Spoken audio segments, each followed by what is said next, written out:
cerita ini itu diketahui oleh banyak kalangan elit, sampai kemudian itu juga sampai ke Pak Jokowi karena ada yang menceritakan ulang gitu ya.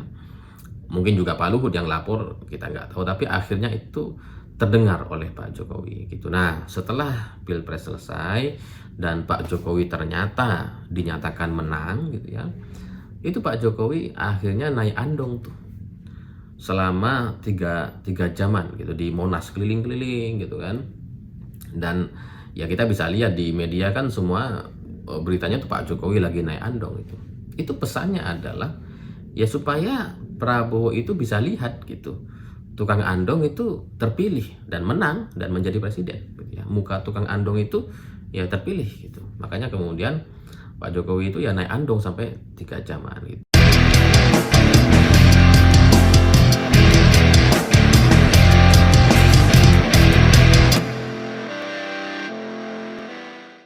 Selamat malam semuanya. Hari ini MK ternyata belum juga mengumumkan batas usia Capres-Cawapres yang sebelumnya katanya akan diumumkan kemarin. Tapi kita tunggu-tunggu, nggak kunjung diumumkan sampai sore, sampai malam.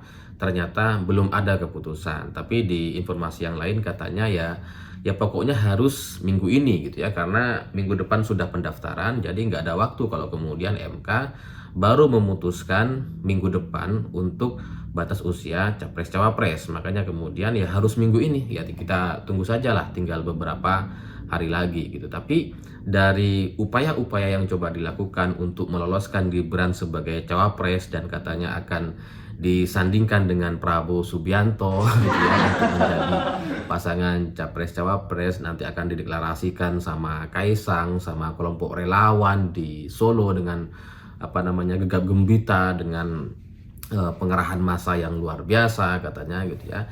Saya melihat upaya-upaya ini pasti ada eksekutornya gitu ya, pasti ada orang yang melakukan upaya-upaya agar skenario ini bisa terlaksana gitu kan. Nah, dan kalaupun misalkan upaya ini atau skenario ini adalah keinginan Presiden Jokowi, tapi kan eksekutornya pasti ada kan, nggak mungkin Pak Jokowi sendiri yang turun tangan dan kemudian mengatur agar Gibran bisa jadi cawapres. Pasti itu ada eksekutornya. Nah, eksekutor Pak Jokowi gitu ya, sampai sekarang saya melihat itu kayak belum muncul gitu ya. Atau kalaupun ada orang yang kita curigai sebagai eksekutor atau orang yang melakukan skenario ini agar Gibran bisa menjadi cawapresnya Prabowo, saya melihat eksekutornya lagi sakit gitu ya. Jadi kalau orang yang kemudian diberikan tugas untuk melakukan eksekusi dan ternyata malah sakit gitu ya, itu kayak ini kan kita jadi curiga, ini jadi apa enggak acara ya. Karena kalau eksekutornya sakit itu kan menunjukkan dia ya stres atau kecewa atau sebagainya gitu. Beda kalau misalkan acara ini sukses terlaksana, akan sudah ada di depan mata, itu eksekutornya pasti wah bangga dan bahagia luar biasa, bukan malah sakit gitu kan. Jadi saya masih punya satu kecurigaan bahwa skenario ini gagal atau berjalan tidak sesuai dengan keinginan gitu ya. Makanya kemudian ada yang sakit. Tapi ya kita tunggu saja, tinggal beberapa hari lagi dan kita akan melihat apakah benar-benar Gibran akan menjadi cawapres Prabowo atau bisa jadi enggak, karena sampai sekarang belum ada keputusan resmi gitu ya. Dalam politik itu sebelum dideklarasikan, sebelum diumumkan ya itu belum ada yang bisa kita pegang. Tapi sambil kita menunggu, saya coba mengingat-ingat soal perlakuan Prabowo kepada Pak Jokowi dan keluarga gitu. Jadi kalau ada orang bilang bahwa Gibran menjadi cawapres gitu ya, terus kemudian katanya PDIP tidak memperlakukan Pak Jokowi dengan baik gitu kan, itu kan susah sekali untuk kita kemudian melihat kebenaran dari tuduhan-tuduhan itu. Kalau misalkan keluarga Pak Jokowi nggak diperlakukan dengan baik, bagaimana mungkin Gibran kemudian jadi wali kota? Bagaimana Bobi kemudian jadi wali kota? Bahkan Kaisang sebelum jadi ketua umum PSI itu juga ditawarkan untuk masuk menjadi anggota PDI Perjuangan gitu. Jadi kok bisa ya ada kesimpulan PDIP memperlakukan keluarga Jokowi itu secara semena-mena, padahal anak dan mantunya udah jadi wali kota gitu. Kan nggak masuk akal gitu. Tapi di sisi lain gitu ya, kalau kemudian ini Gibran mau dijadikan cawapres oleh Prabowo gitu ya, saya bertanya-tanya juga, apa sebenarnya yang sudah dilakukan oleh Prabowo kepada Pak Jokowi dan keluarga? Bukti konkretnya apa? Gitu ya. Sampai sekarang kan belum ada. Bahwa kemudian katanya mau menjadikan Gibran sebagai cawapres gitu ya. Iya kalau menang. Kalau kalah gimana gitu kan. Itu kan justru akan merugikan Pak Jokowi dan sekeluarga gitu kan, karena yang jadi capres Prabowo gitu. Berbeda misalkan Gibran capresnya, Prabowo cawapres saja. Nah, itu mungkin beda gitu ya. Mungkin itu adalah sebuah bentuk penghormatan kepada keluarga Jokowi. Mungkin itu bisa dilakukan sama Prabowo. Tapi kalau cawapres ya nggak bisa gitu kan. Kan capresnya tetap Prabowo, yang dijual kemana-mana tetap Prabowo gitu.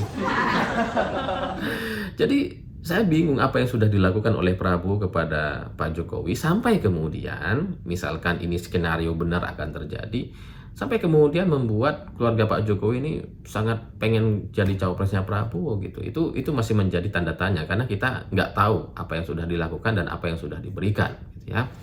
Tapi di luar itu saya jadi teringat dengan apa yang sudah dilakukan oleh Prabowo kepada Pak Jokowi gitu ya, dari sisi negatifnya. Karena kalau positifnya kan kayak masih belum ada gitu ya. Dari sisi negatif itu masih ada beberapa gitu ya, dan kita bisa masih melihat rekam jejak yang dilakukan atau disampaikan oleh Prabowo di media, itu masih bisa kita lihat banyak masih gitu ya, penghinaan-penghinaan, sindiran-sindiran gitu ya, karena Prabowo ini adalah orang yang memang cenderung atau biasa menghina gitu ya. Seperti misalkan dulu dia bilang tampang-tampang Boyolali, tampang-tampang nggak pernah ke mall, nggak pernah ke hotel gitu. Itu kan itu sangat menghina sekali gitu ya. Saya nggak tahu apakah Prabowo merasa itu penghinaan atau enggak, tapi bagi banyak orang itu adalah penghinaan gitu kan.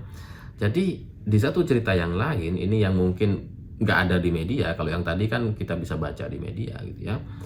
Di satu cerita yang lain sebenarnya ada cerita bagaimana kemudian Pak Jokowi naik andong ketika dinyatakan sebagai pemenang di Pilpres 2014 gitu kan. Itu kan Pak Jokowi naik andong dan kemudian kita bisa lihat gitu kan. Nah, itu ternyata ada ceritanya gitu ya, dimana sebelum pengumuman, ketika masih ribut-ribut kampanye, ketika masih berupaya untuk menang gitu kan, itu Prabowo itu sempat bertemu dengan Luhut dan SBY dalam sebuah acara. Terus kemudian Prabowo itu ngejek-ngejekin gitu ya, Hut, ngapain kamu bantuin si tukang andong itu? Ngejekin gak gitu ya. Dan kemudian Luhut ya agak kesel juga gitu kan, tapi Prabowo ya karakternya kayak gitu ya, Pak Luhut ya diem aja gitu kan, diem lah Pak Luhut. Terus kemudian Prabowo tetap menghina lagi gitu kan, gak usah dibantu itu tukang andong, mau jadi presiden gimana lawang mukanya muka tukang andong katanya. Dan ya bagi Pak Luhut itu adalah penghinaan mungkin, makanya Pak Luhut nggak respon gitu kan.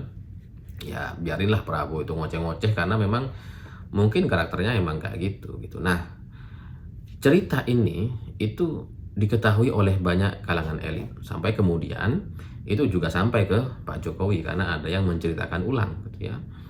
Mungkin juga Pak Luhut yang lapor, kita nggak tahu, tapi akhirnya itu terdengar oleh Pak Jokowi gitu. Nah, setelah Pilpres selesai dan Pak Jokowi ternyata dinyatakan menang gitu ya, itu Pak Jokowi akhirnya naik andong tuh selama tiga jaman gitu di Monas, keliling-keliling gitu kan. Dan ya kita bisa lihat di media kan semua beritanya tuh Pak Jokowi lagi naik andong itu. Itu pesannya adalah ya supaya Prabowo itu bisa lihat gitu, tukang andong itu terpilih dan menang dan menjadi presiden gitu ya. Muka tukang andong itu ya terpilih gitu. Makanya kemudian Pak Jokowi itu ya naik andong sampai 3 jaman gitu. Dan itu yang membuat Prabowo ya murka juga gitu ya dengan itu, karena lama sekali di TV.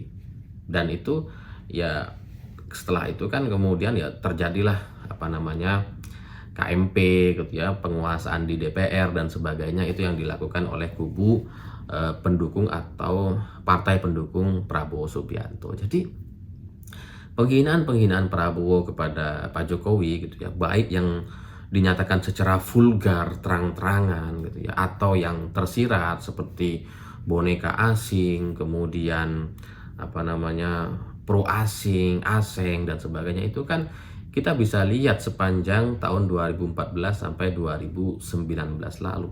Jadi kalau kemudian hari ini diupayakan agar Pak Jokowi dukung Prabowo atau Gibran jadi cawapres Prabowo, saya melihat apa yang dilakukan oleh Prabowo kepada Pak Jokowi itu sudah terlalu banyak gitu ya.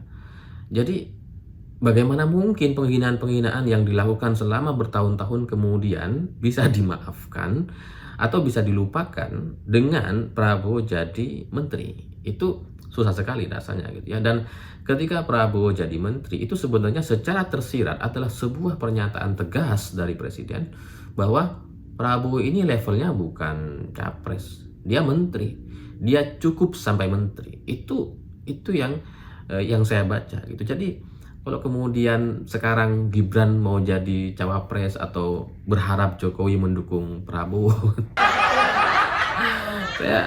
saya merasa bahwa apa iya penghinaan-penghinaan yang dilakukan selama bertahun-tahun itu kemudian sudah dilupakan begitu saja gitu ya. Apa iya orang-orang yang selama ini menghina-hina Pak Jokowi dan bahkan sampai detik-detik terakhir ini ketika ada Rocky Gerung misalkan menghina Pak Jokowi, itu pembelaan dari Prabowo dan timnya kan minim sekali. Pak Jokowi setahu saya tahu soal itu gitu ya. Jadi saya masih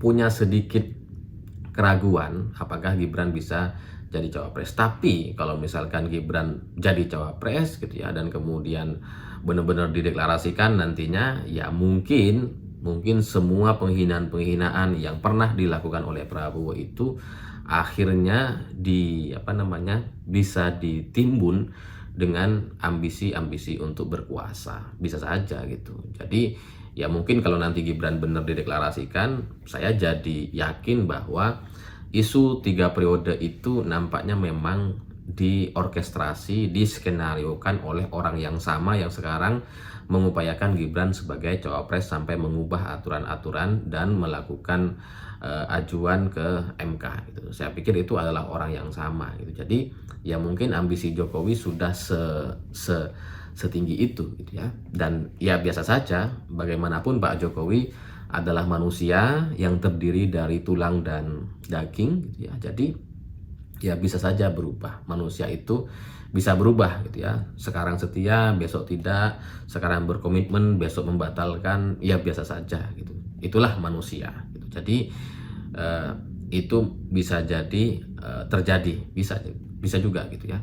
Tapi ya sekali lagi kita lihat nanti, tinggal sisa beberapa hari lagi. Apakah Pak Jokowi akan mengakhiri periodenya dengan cerita-cerita negatif seperti ini, atau ini malah kebalikannya.